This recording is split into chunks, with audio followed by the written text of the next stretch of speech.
talking about, I'd end up talking about early medieval settlement for a while. You never know. Yeah. And I mean, I don't want to preempt Duncan, but if you wanted to send us a wee summary for the newsletter. Yeah, no problem. No problem. While we got you there. Yeah. Okay, that's fine. So, but I'll leave that for Duncan to negotiate with you. I mean, I don't want to preempt Duncan, but if you want to send us a wee summary for the newsletter. Yeah, no problem. No problem.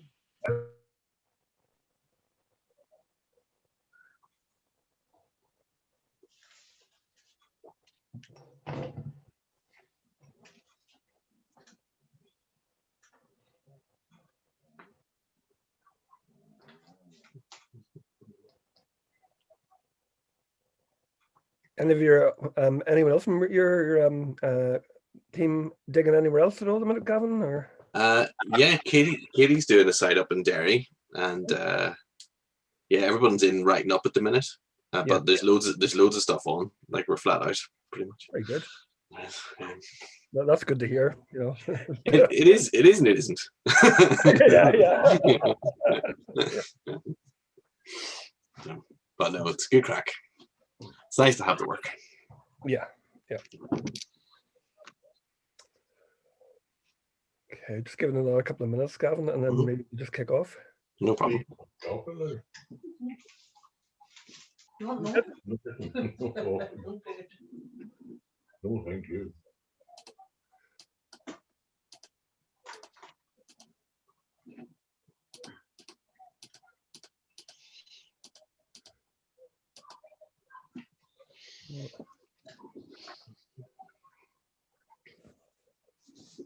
There's some whiskey there.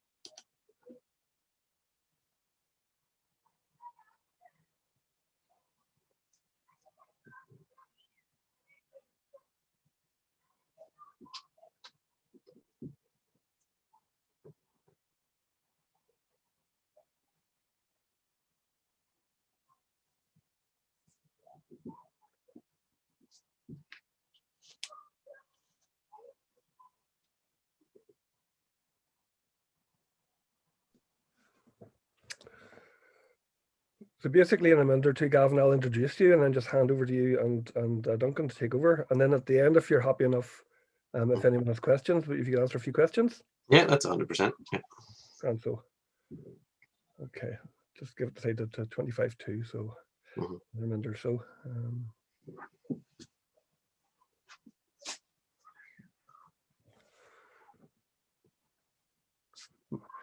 It must be amazing digging out in this weather. I mean, I've forgotten how good. It is smashing, but like, it hasn't been great for the past month. It's been either, I don't know what it is about Donaghy. It must be the wind off the sea, but it's foundering some days. Right. Yeah. It has its own wee wet microclimate, but okay. Hopefully it should get better over the next few while.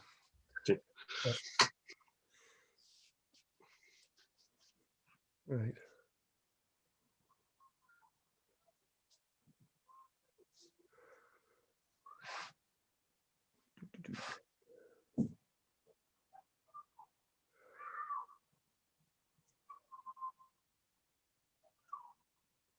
Okay, well, maybe we'll kick off then. Good evening, ladies and gentlemen, to the May UAS lecture. Tonight's speaker is Gavin Donaghy. Gavin Donaghy worked in the IT industry before moving into archaeology in 2002. He worked his way up through the ranks in commercial archaeology and obtained his first archaeological license in 2009. He has directed sites across Northern Ireland, from small single housing developments to large-scale infrastructure projects, and he uses his background in computers and technology in archaeological surveying and aerial photography, and he works for Northern Archaeological Consultancy Limited. Gavin's talk tonight is Take Me to Church, a look at two early medieval enclosed settlements in County Armagh and their associations with early church sites. Gavin. Thanks very much, Rory, and thanks to the Society for allowing me to speak tonight, and to Duncan for setting up all the technological whiz-bottery in order to get us all speaking to each other.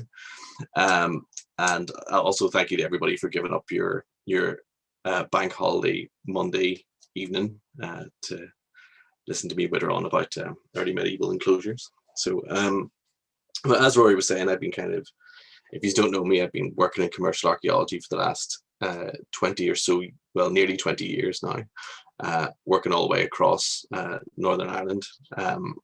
I got my, as Rory was saying, I got my first license in 2009 and haven't really looked back since. So I've been doing lots of commercial work on, my most recent stuff has been on large scale infrastructure projects and big housing developments. And I'm currently working on a site out in Donaghy.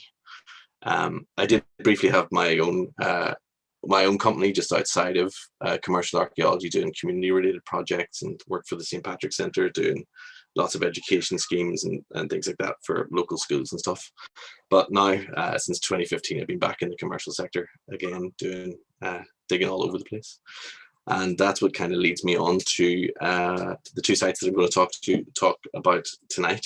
In 2017 and 2018, respectively, I excavated 2 sites in County Armagh. I'll show you a little map now of the 2 sites. Hopefully. There we go. So one site actually in Armagh itself, Killuney Park, which was a housing development for Lotus Homes. It was taken on after the original housing developer went out of business, and Lotus Homes took over the site. The site was originally excavated in 2009 for the housing developer that went out of business as part of their planning conditions, and they were planning on the site that Lotus bought being another phase of the development later on, but Lotus Homes bought it over anyway, and that's a little bit of the background about that site. And Drumcree Church is the one that we've all heard about in the news a number of years ago, with lots of protests and stuff around it back in the day. But hopefully the car park that they wanted built on the back of the church will be less controversial than the stuff back in the day. So yes, they wanted to, if you know Drumcree Church itself, it is just off the Drumcree Road, off the Garvackie Road at the back of Portadown. And it had anyway very precarious parking, and people were losing wing mirrors and everything. So the local church decided it was going to try and build a little car park out the back and make things a bit safer for people. So that's why I ended up there in 2018. So the site at Killuney Park is much more extensive than the site at Drumcree. Drumcree is sort of a keyhole-esque excavation they were putting drainage channels and stuff in underneath the car park, and the site at Killuney was a full excavation, as it was going to be destroyed to make way for housing. So I'll just move on to, so here is the site at Killuney Park, superimposed on top of a map from 2017. Excuse me. The site itself that I excavated was outlined in red. You can see it on the map there with all its lovely ditches and internal features and so on. But initially, my investigations centered on just above the Saints and Scholars Integrated Primary School there, the Greenfield site just above that. Initial excavations by ADS in 2009 were focused on the Lindsay's Heights area on the map, and they had ditches and linears and stuff that looked like they might have been moving into the field above Saints and Scholars Primary School. So I think with CAF conducted geophysical survey of that field prior to my investigations and found a number of anomalies. So I was sent out to test trench and see if I could find anything there. Unfortunately, I did not find anything there. And Johanna from HED came out with me one morning to hook at things with a shovel, but to no avail. There was nothing in that field, so that field got cleared to make way for Lotus Homes to start the development anyway. but that impetus, that speed that they got, a bit of tailwind behind them that they could start developing there, made them interested in starting to develop the field where I encountered all the archaeological remains. So that field itself was had the most archaeological evidence above it recorded by ADS in 2009. So they were anxious to start the investigation, pre-planning to try and see if we could resolve the archaeology before they wanted to move in and start building houses there. Yeah, that's kind of a brief overview of what the kind of background to it was. If I move into then the site itself, so this is an aerial photograph of the site itself just before we left in August 2017. So the site, let me see, I've just kind of put my own face over the top of it. I'll just move it out of the way. So the site itself consisted of a very large enclosure, very deep enclosure ditch, surrounded by a double ditch running around the outside of it. And on the inside, there was a number of curvilinear features, pits, post holes, and such like throughout it. The internal diameter of the large ditch of the enclosure, as opposed to the double ditch on the outside of it, was about between 108 and 120 meters. So it was very substantial. I certainly hadn't excavated anything like it before. The northern section of the large deep ditch that you can see in the photograph contained high quantities of organic material, and when ADS in their report said they put a small test trench in there and thought they'd found a wrath ditch, and then so we centered test trenches and stuff along that sort of area to begin with whenever we were testing the field, and then slowly but surely the site started to present itself. After consultations with HED, then they wanted the whole site stripped to reveal everything that we possibly could, and that's the site that you see before you. The site seems to have grown in phases from what I can tell from the results, which I'll go through with you in a minute, but it seems to have been the deep ditch was the first things built, then some of the internal features, the outer boundary ditches, and finally the small kind of arcing enclosure that you see in the center of the feature. So yeah, the topography of the site as well is very interesting. Where you see a small curving ditch in the center of that photograph, the topography dives off sharply. You can't really tell from the aerial photograph. So a lot of the features that we found seem to have a deep ditch on the north side at the top of the photograph, and then it all peters away very quickly because of the steep slope that you get on the site. The site itself had a very focused set of activity on my section anyway of the site. It was mostly early medieval to medieval, as far as we could tell. Aside from where you see in the photograph, you have the site cabins and stuff, and my car, and a yellow digger sitting up in the corner. That area of the site produced a couple of pieces of prehistoric evidence. So we have the image on the left is a blank for an arrow, a scraper, and then a piece of Neolithic pottery. So the material from around where the pottery came out, which was a very, very shallow spread, it dated from 3,460 to 3,376 BC. So slap bang in the Neolithic, but I didn't find anything else on the site that was contemporary with that. But we did find through looking through ADS's report, I must outline ADS.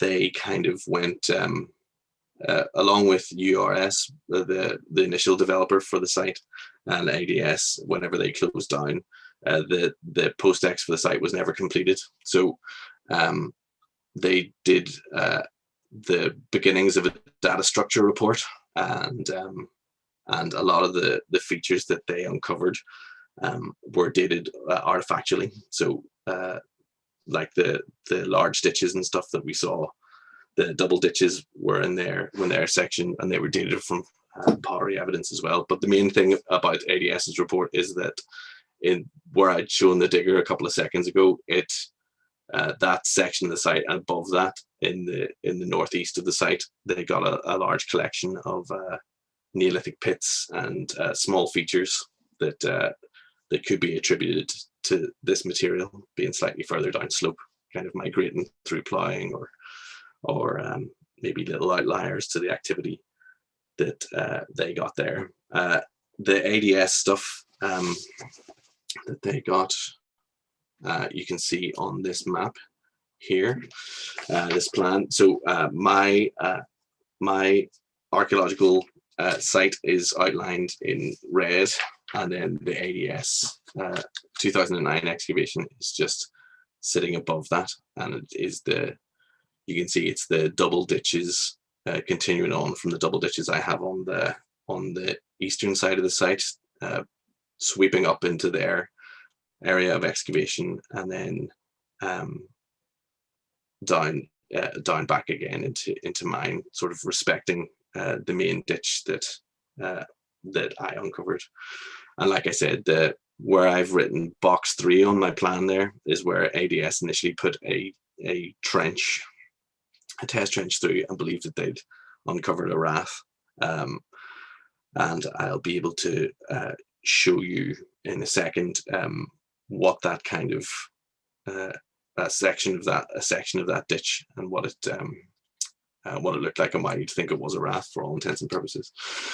But other features included on the map at the bottom right hand corner, you'll see there's a small annex that seems to be appending itself to the ditch in between the double ditches that you have on the outside of the enclosure, and on the inside of the enclosure lots of semicircular little gullies and a large semicircular ditch in the middle, along with a series of posts and pits and things in the middle. So here we have a large section of the ditch. The ditch itself, like ADS thought, is incredibly typical of something you would expect to find in a rath.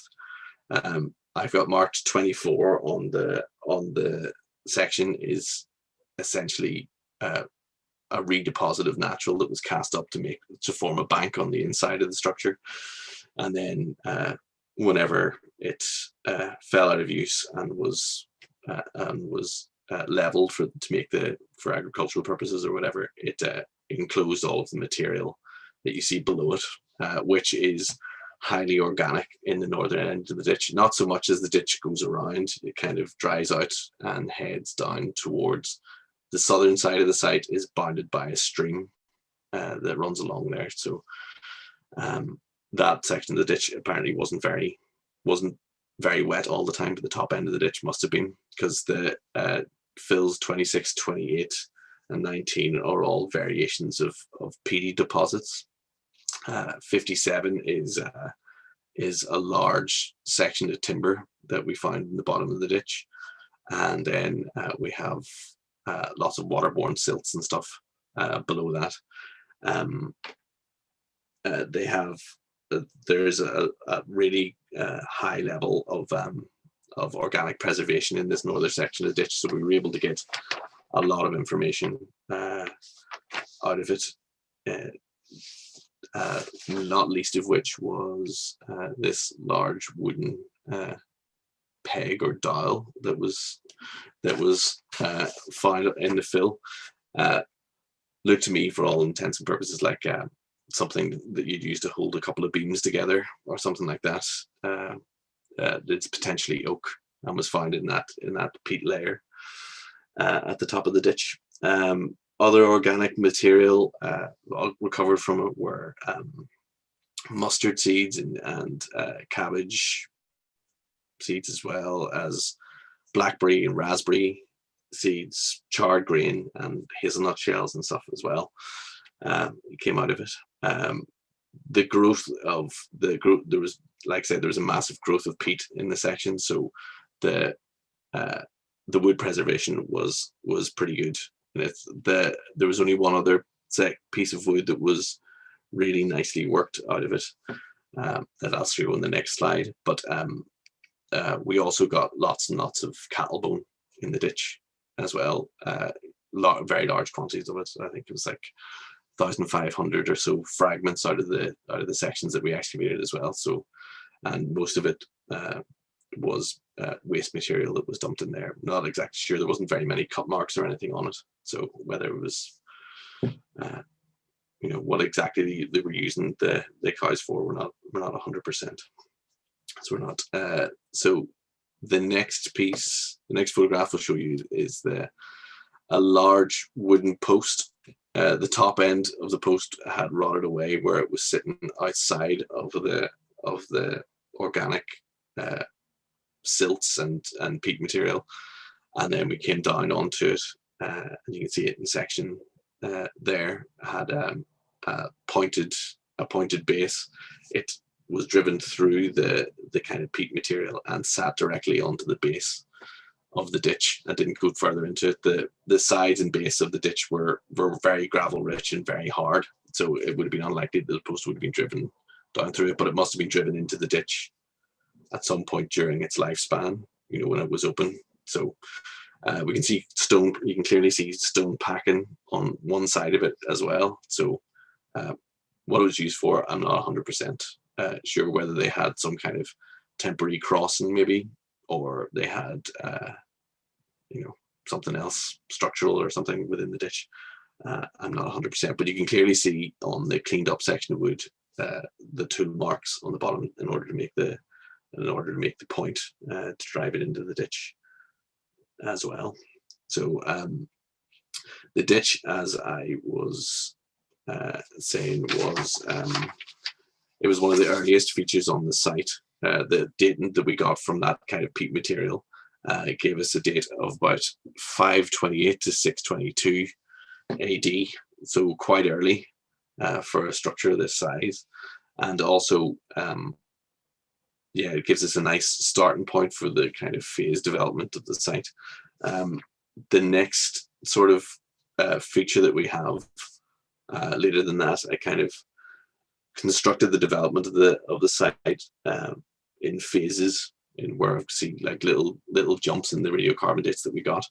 So the next thing was another potential structure within the interior of the ditch, and that was this little yoke here, a semicircular structure just kind of off center to the southeast of the structure.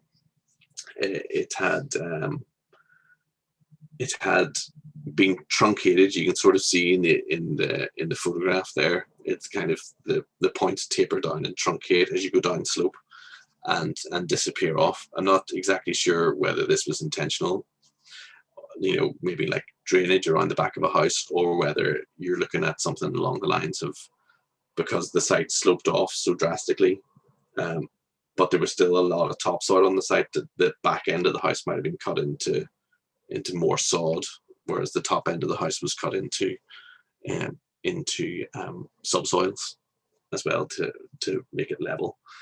And off to the kind of northeast of the structure was a small pit that was really heavily burnt, which could be the remains of some sort of hearth, or some other kind of maybe the remains of a small industrial kiln or something. There was a lot of scorching on the surface of it, but nothing datable came out of that. It was more kind of left as a scorching on the ground and burning of subsoil. So we got the date from date for this structure of 532 to 638 AD, so quite similar to the ditch from within the gully of the house itself.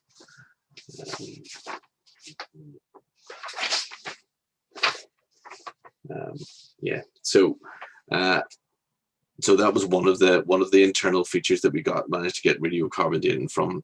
We also had a number of very large pits in the center of the enclosure.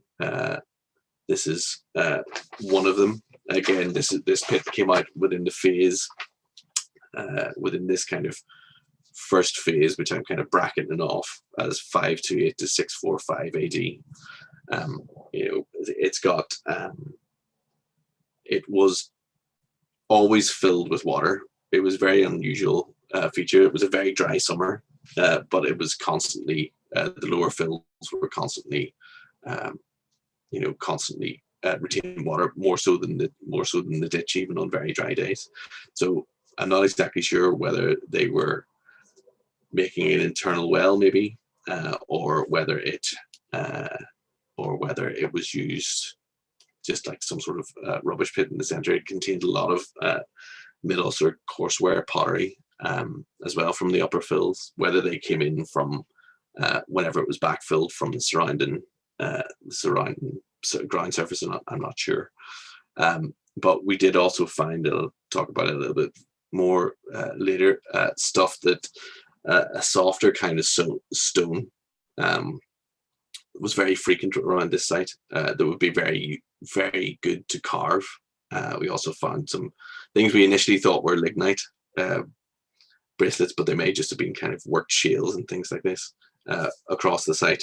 But that you find at about the level, about the depth of these pits. So whether they were mining out that material for making things or not, I'm not sure. ADS also noted in their excavation that there looked to be some pits used for mining in the northwest of the site as well. So it could have some sort of ties to that also. Yeah, so we'll just move on to the next one. And so this is kind of an overview of the internal features that we got at the center of the enclosure. Lots of similar to the house. Then we got lots of kind of curving gullies that taper off and never make a full circle. Lots of little pits and post holes and stake holes. Some incredibly large pits as well, like the one that I was just showing you guys. And yeah, so with, as you know, due to the nature of commercial archaeology, there isn't a lot we can get in the way of radiocarbon dates, so we have to be kind of we have to try and have a scattergun approach to try and get a broad picture of the site. So a lot of these remain sort of undated, but we do have artefactual evidence that a lot of these pits, a lot of these and these little posts and stake holes and gullies and stuff produced Sudaran-ware pottery as well. So they are quite contemporary with the other features that we're coming across on the site as well. Outside of these main gullies and features inside of the feature, inside of the enclosure, we start to get an expansion later on, and that is again on the outside of the main ditch.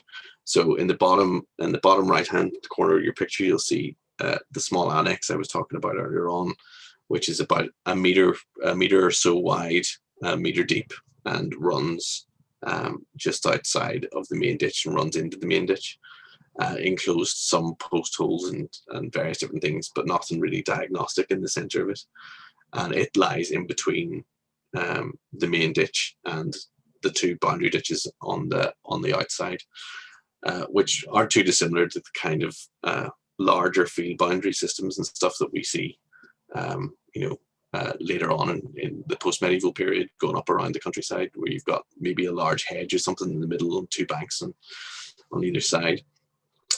We have one ditch, the inner ditch 47, was very nice, had organic material in it. had few artifactual stuff in it, whereas the one on the far side, 50, was quite sterile. Had lots of almost like slump material in over the top of a kind of a silt build-up, as if it was only open for a short period of time and then backfilled.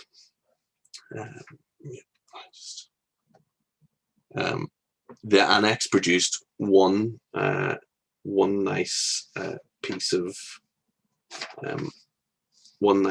of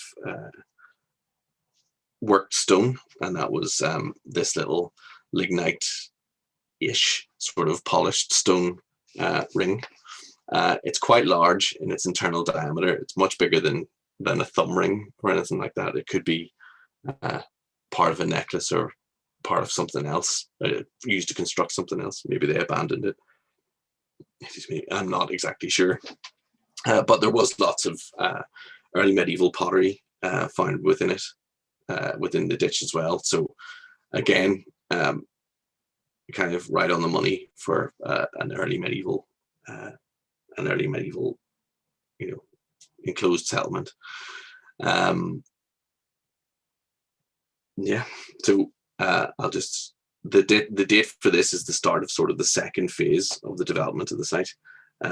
The second phase of the development is kind of between 662 and 887 AD. So you have this annex being constructed. It's the first one from 662 to 774, and then after that we have the double ditches and their construction going around the outer of the site from 762 to 887.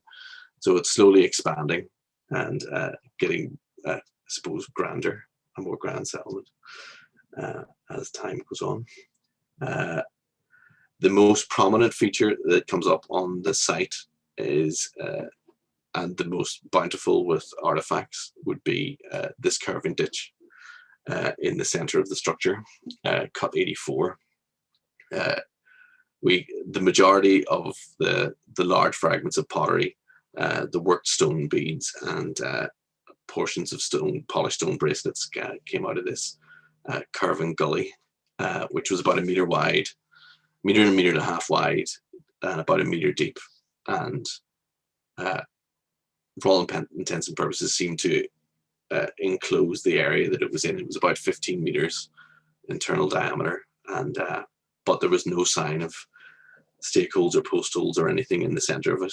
I'm not exactly sure what it was enclosing at the time, but it was definitely demarcating something at the center of it. There was no stakes or posts or anything at the bottom of the ditch to say that it was a structure, it was structural in and of itself, that it may have had walls or anything like that within it. But as you can see from the finds at the bottom of it, it produced lignite bead, well, what we called lignite at the time. I know that's kind of changed around a wee bit now, that it's more kind of a polished stone, potentially.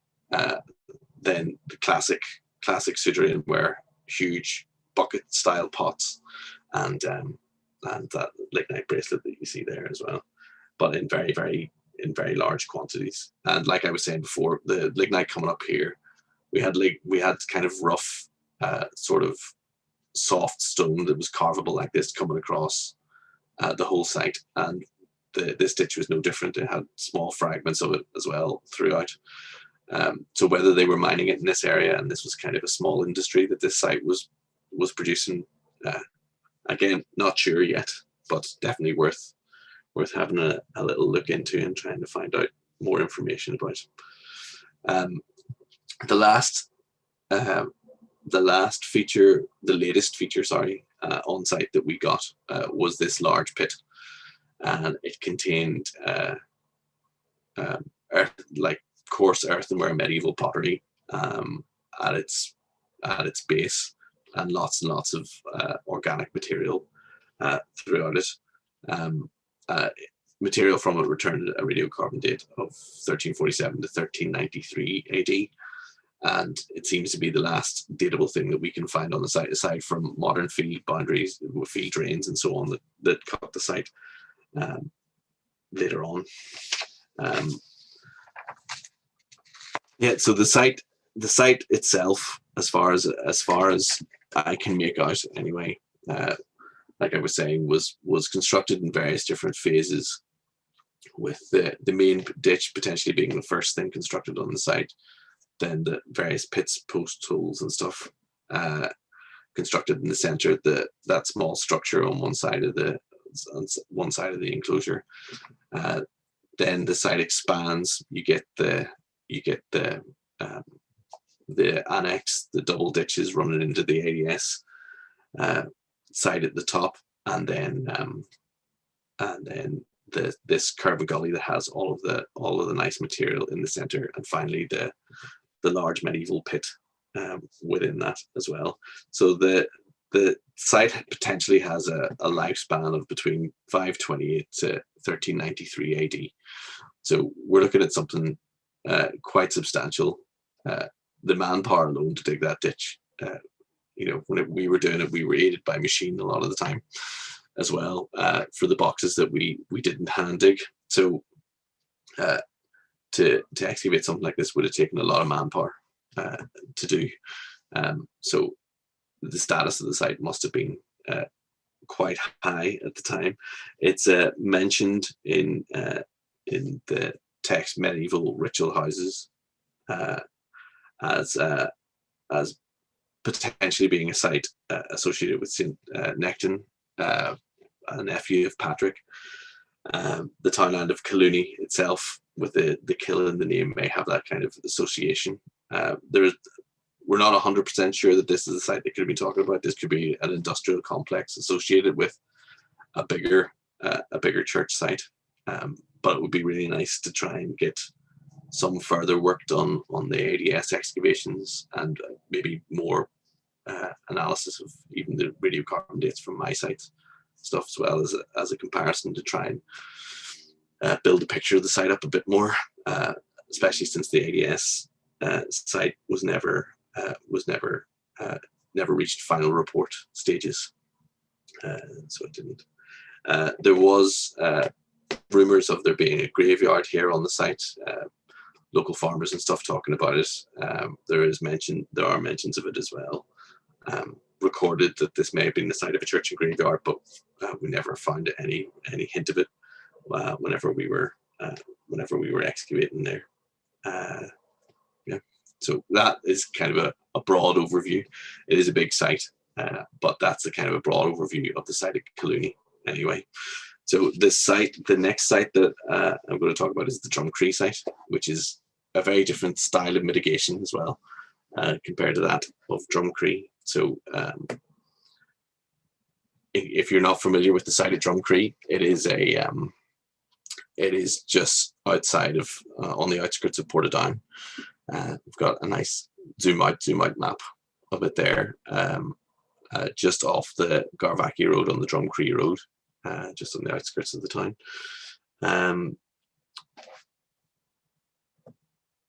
This is the site,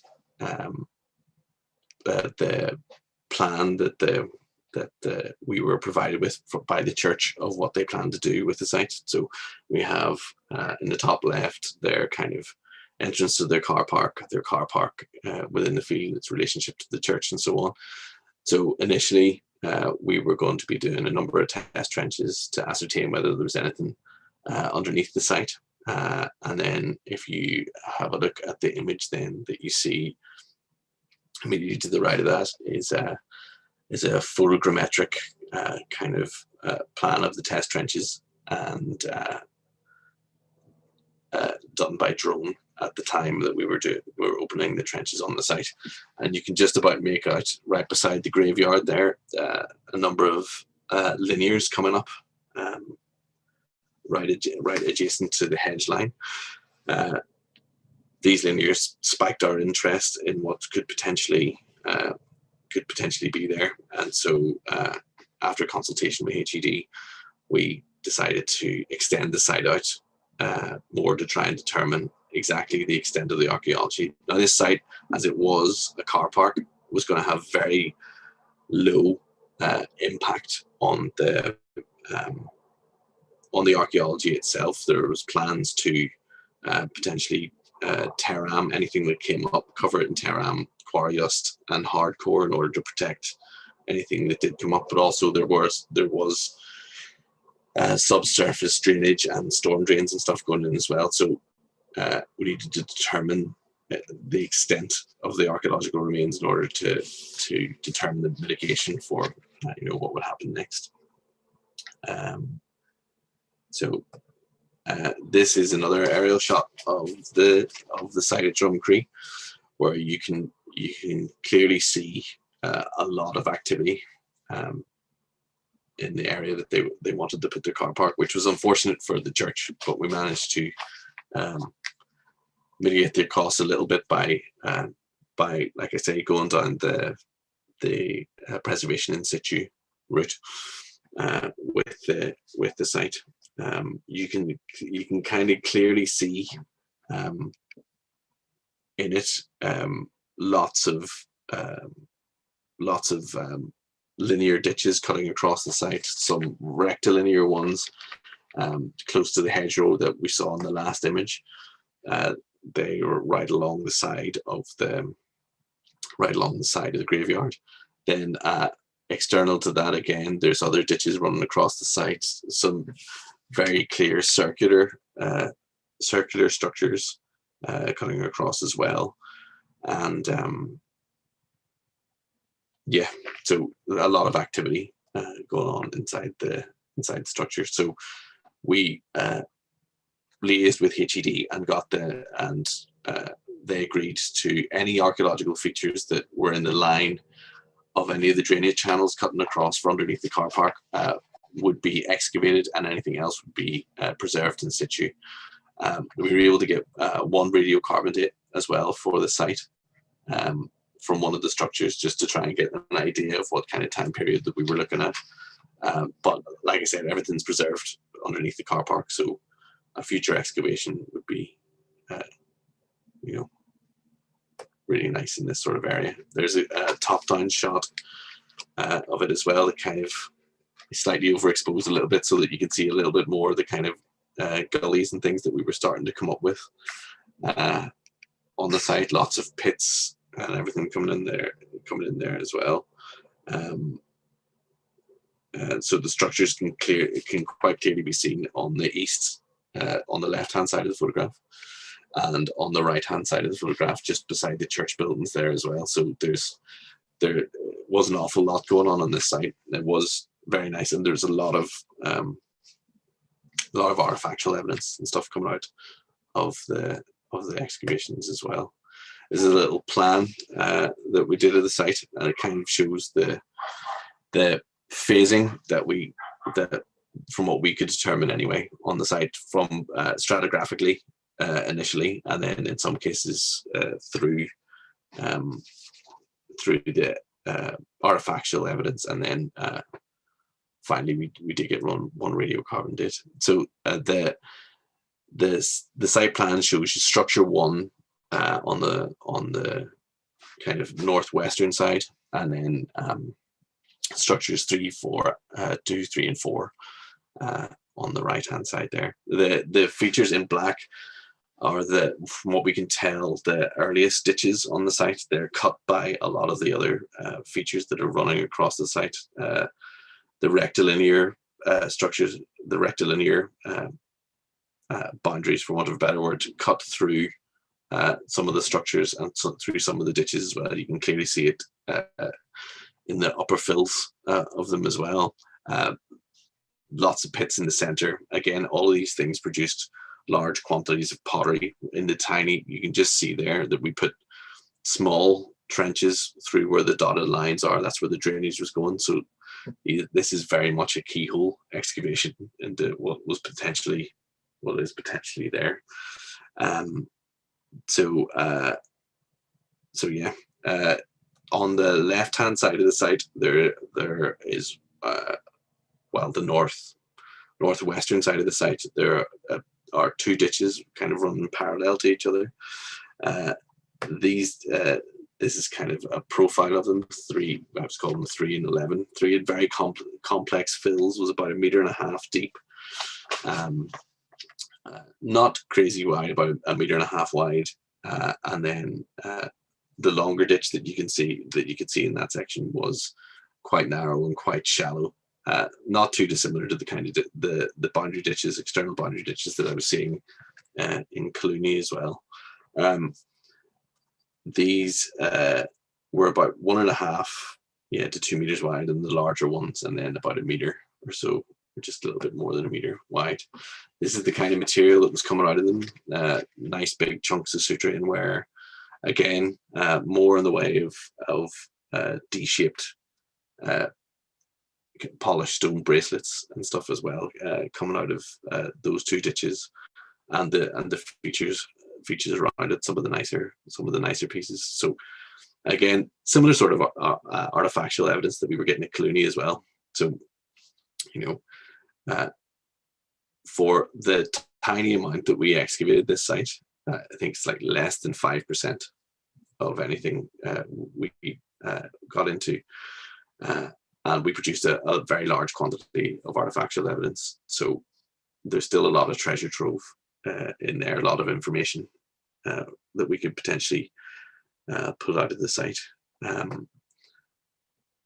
So those were the ditches on the northwestern side of the site. If you go towards the southeast, you'll see another black ditch curving around at the back of where the structures are. That ditch was quite different to the other ones. It was quite sterile. There still had pottery and stuff in it, but the fills were much less complex. Lots of almost like a bank was pushed in quite quickly, but still lots of pottery and stuff coming out of it. Not nearly the same amount of organic material coming out of it. And yeah, there's not really very much that I can say about that ditch, unfortunately. But there was a lot of pottery in the lower matrices of the ditch fill. It ran so that then leads us on to the structures. The structures here. This is the first structure, structure 1. It had a lot of pottery and stuff, again coming out of its fills.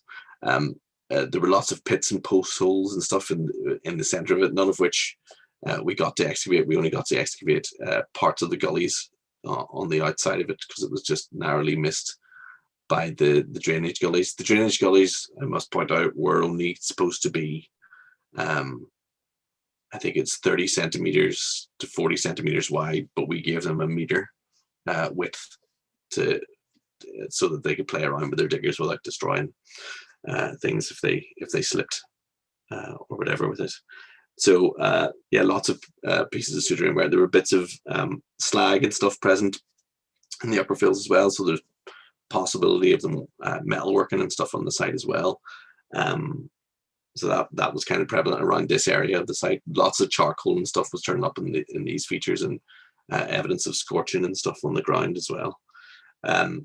The features on the structures on the far end of the site that all seem to be interlocking and intercutting as well, and are cut by the rectilinear ditches.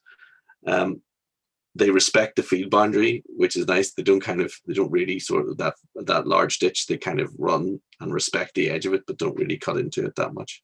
So maybe this was a nice sheltered spot in the corner of the site, or they made use of the ditch in some fashion.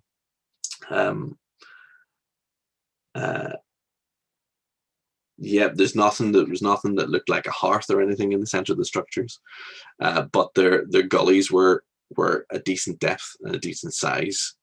So we took a sample from structure 3 that seemed pretty stable and secure, and got that dated as well. So I had the date written down there, but I'll get it in a wee second. But yeah, there's a little example of the kind of the house gully there, nice and curving and exactly what you'd want it to be. There was a hint of a stake hole at one stage, but That's where we've got that little kind of profile coming across there on an internal edge on the other side of the feature. And again, more suturing wear and stuff coming out of it as well. That feature 110 is a large pit that was to one side of the houses as well. Whenever we were done with that, with those little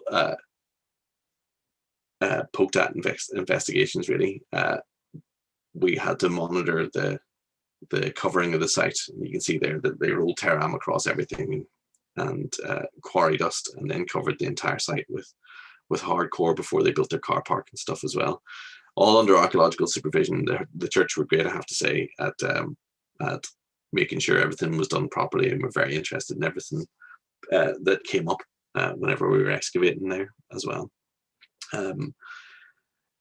The interesting thing about this site, obviously, is that there's a church site here at Drumcree today, and there's historical evidence of a church prior to the church that's here now, and potentially points at there always being some kind of either settlement prior to a church and then a church site and so on here for a long time. And in a way, it sort of has its similarities to Killuney as well, in that you've got a number of, encircled enclosure, hints of it being a church site, lots of similar assemblages of artifacts and stuff as well, lots of suturing wear, polished stone, bracelets and things.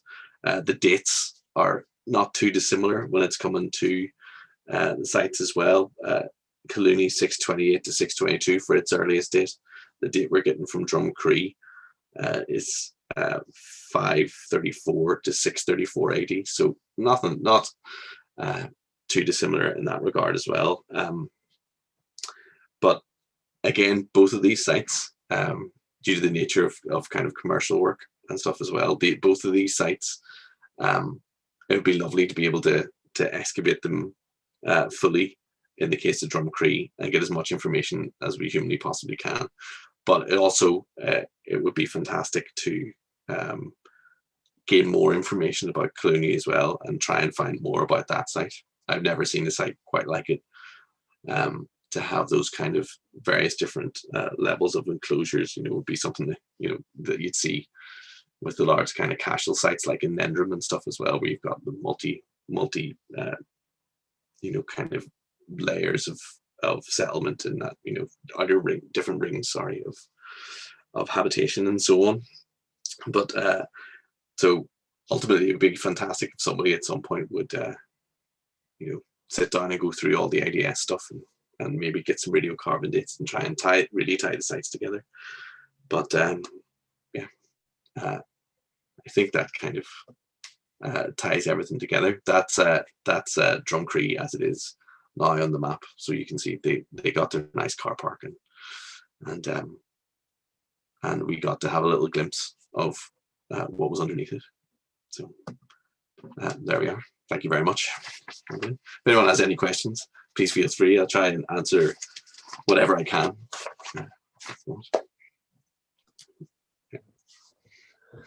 Thanks, Gavin. Yeah, no problem. That was really interesting. Looking at the Drumcree site, it reminds me of the excavation that I carried out at Achave in 1999, Achave Church outside Enniskillen. Okay. Car park, early Christian church associated with St. Leicester. I'm just looking, it was published in volume 72 of the Ulster Journal, and the car park full of ditches and at least one structure, kiln, or not kilns, but industrial areas as well. And we were only, because of the size of it and because it was a church, we only got to excavate a fragment of it as well. They are fascinating sites. Oh, they're amazing. Yeah, so my heart goes out to you. I know when you see the amount of archaeology there, but you know that would take you probably years to do it. Yeah. So preservation in situ is sometimes the best kind of solution. It is the best. It's a bitter pill to swallow, probably, if you like poking around in the muck. But Yeah. And in terms of Killuney Park, you have an 800-year date range from the 6th century to the 14th. Yeah. Were you able to work out whether it was continuously occupied? Or Not really. I think in the end, we got, I think, about 9 or 10 dates from the site, so we weren't able to paint the picture properly. We still have all the samples and stuff, so I would like to go back and revisit it and try and see if I can get much more of a kind of a scope as to what was going on with it. Similarly, the ADS stuff has looks like potential structures intercutting the external ditches and all this kind of stuff. So it would be fascinating to get their stuff looked at and finally analysed, and at the very least a clatter of radiocarbon dates from them as well. It'd be really interesting. Any questions?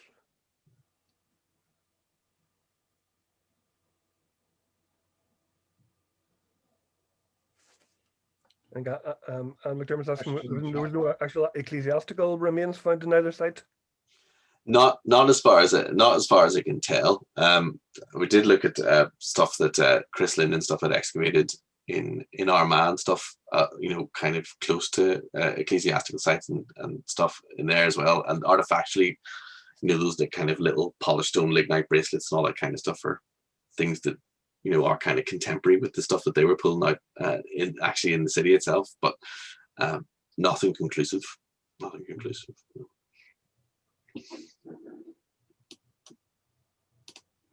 Any other questions? How far is Killuney Park from the centre of Armagh, from the major ecclesiastical sites? I think it's about a mile and a half, something like that. Yeah, it's like 2 minutes in the car and you're in the town. So it's very close.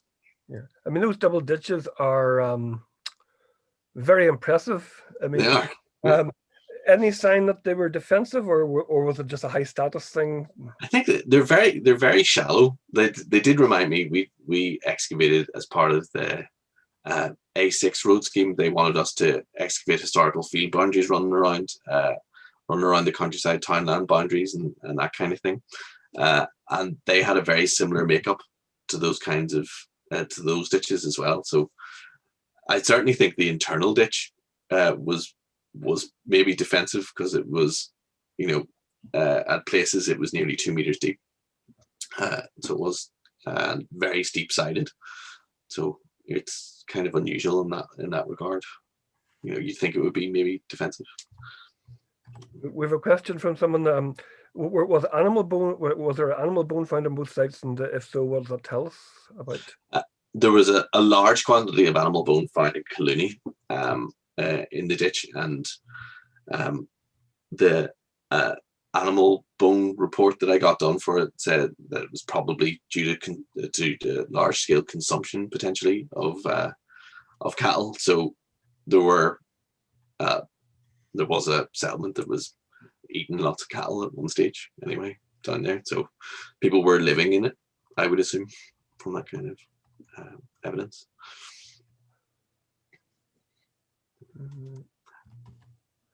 I mean, in terms of a settlement, are we looking at a principle? I mean, you're saying there's a possible reference to it associated with one of the saints.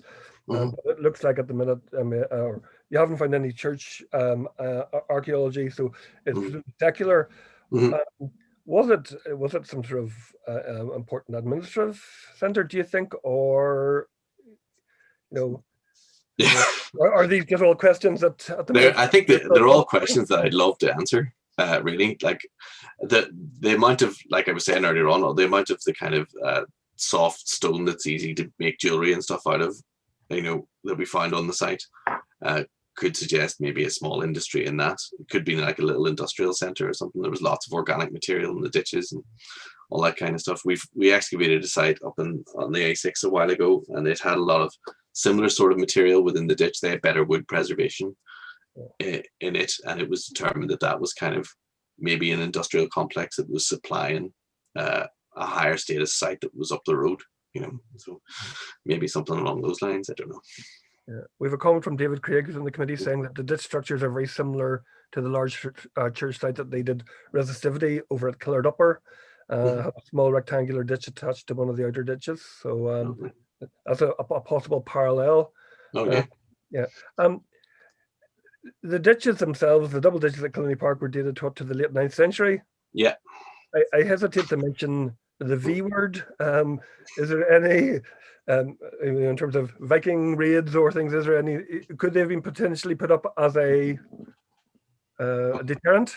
Yeah, potentially. Yeah, definitely. It's it's close to Armagh stuff as well. So that's going to be like a hub of activity.